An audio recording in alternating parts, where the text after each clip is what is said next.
Hey guys, what's up? So this is the first time I'm doing a theory video. I am doing a theory video about one of my all-time favorite television shows, and that show, if you haven't figured it out by the title of this video, is American Horror Story. I'm scared. Did you hear that? Oh wait, that's just traffic. So, yeah, first time doing a theory video. This is about the comic books that are seen a few times in Cult. Cult is probably one of the best seasons I have seen of American Horror Story. Quite honestly, I think it is outranking the previous seasons, with the exception of Roanoke, but that's just because I do have a slight obsession with that Roanoke story. I actually read a book on it, gave it to someone, otherwise I'd show you what that book was. So anyways, this theory video is about this wonderful, beautiful, beautiful villain, Twisty the Clown. I love him. He is probably the best villain in the American Horror Story universe. Goodbye, Twisty. So, comic book. We first see the comic book in that very first episode. In that very first episode, the first scene after the title sequence plays, which I honestly think is the best title sequence out of the whole series itself. But in that very first scene that we see in Cult, we are immediately introduced to these two horny heteros doing it in the park.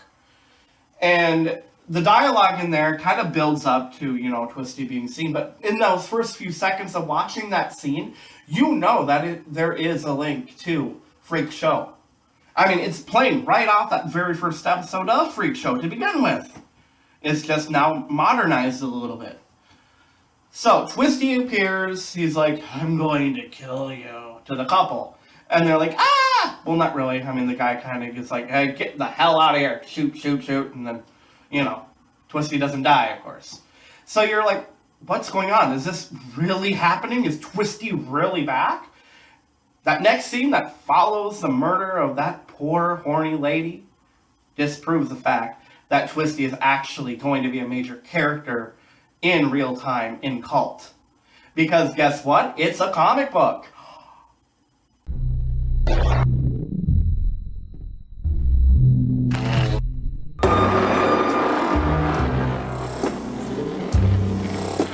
Who designed that comic book? That's what I want to know. I honestly think we may have been introduced to the author of the comic book somehow.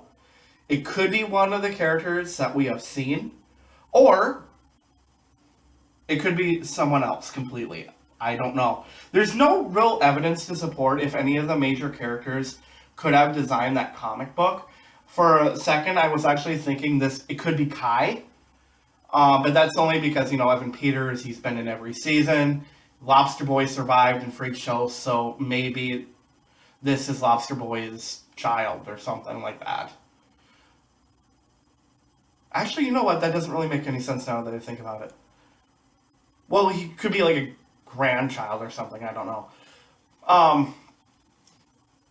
And then, before the show even began, I was starting to wonder about Beverly Hope.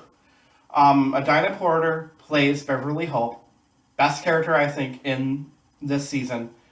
I actually thought that maybe she's related to one of the characters from Freak Show. There's no proof to say that. She doesn't really talk about her parents, doesn't talk about any siblings, so we don't know for sure.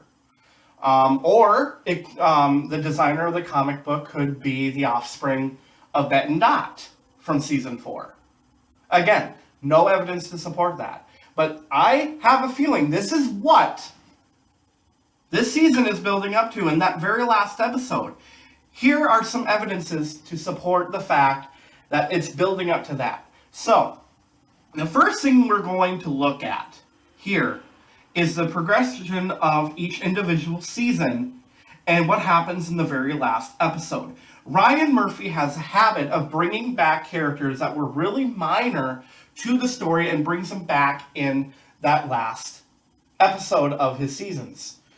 In Murder House, in one of the episodes, we saw the Black Dahlia. The Black Dahlia, according to American Horror Story, was a victim of a deranged dentist And so we get her backstory, and the reason for her arrival is because it kind of foreshadows what's happening to Jessica Lange's boy toy, because he ends up being the boy Black Dahlia. Well, anyways, in that very last episode of Murder House, we see her again. She's back. She is like split, like torso-ish. She's laying on the table. The whole reason is that the Harmons are like, oh great, another people are moving into our house. So we're going to have to frighten them off because we don't want any more death. And so she plays a part in chasing out this new family. In season 5 in Hotel, in the very last episode saw the return of that homosexual bearded guy that was killed by Tristan while they were doing it. He was back getting it on with those Swedish fish. I will never forget that Swedish fish. But anyways, so there's that. And then, so characters that are minor to the plot come back in the very last episode of every season almost. Another evidence to support the fact that we're going to finally know who is designing these comic books actually comes from Ryan Murphy's tendencies to bring back characters from past seasons. We saw that with Pepper. She was in Asylum. She was, I can't remember what it's called. Microcephaliac, I think. She was introduced in Asylum, and we get her backstory in Freak Show. She was one of the characters in the Freak Show. So she comes back in season 4.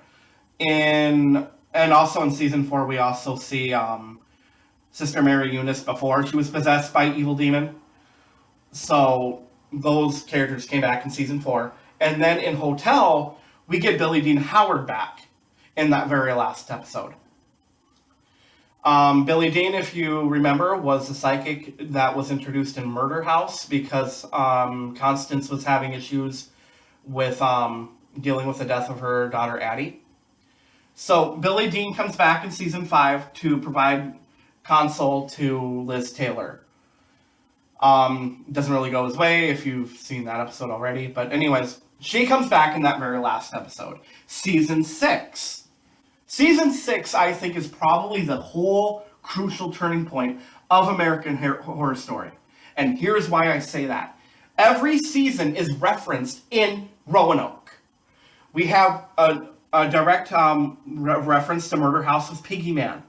In one of the episodes, in Return to Roanoke, one of the Polk members talks about a member of their family that fit the exact story that one of Ben Harmon's patients is being terrorized by.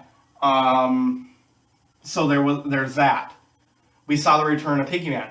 And then there was also like a callback.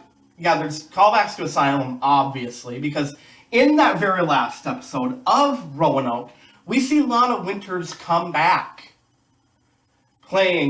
interviewing the sole survivor of the Roanoke home.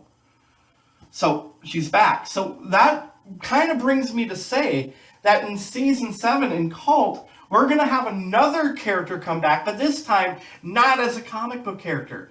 Twisty, I think, is obviously going to come back because of what I said earlier about characters coming. Whatever.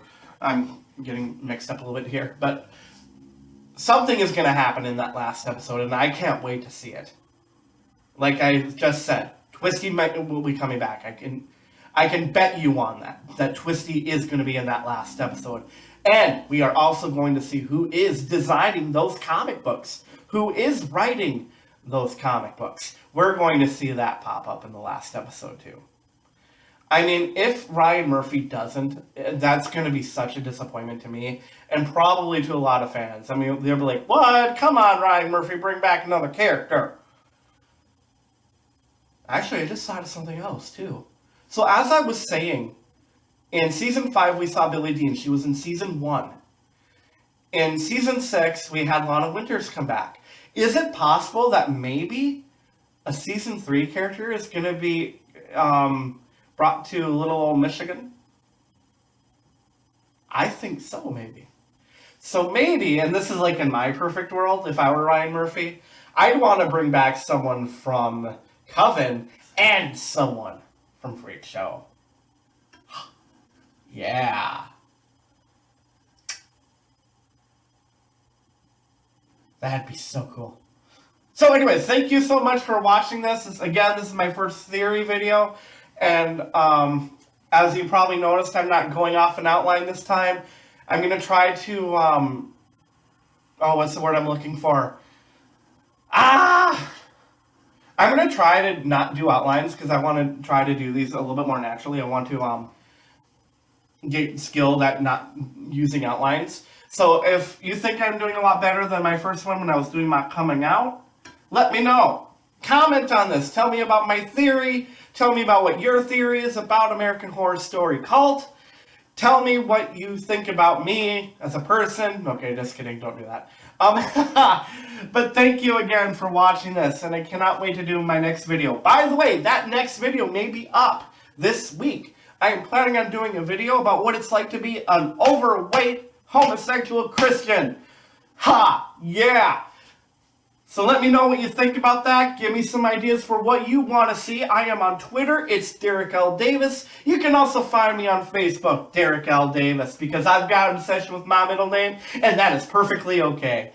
So, once again, thank you so much for watching this, and I love every single one of you. If you need any prayer requests, if whatever you need, just let me know, and I can do it within reason, of course. Thank you so much for watching this.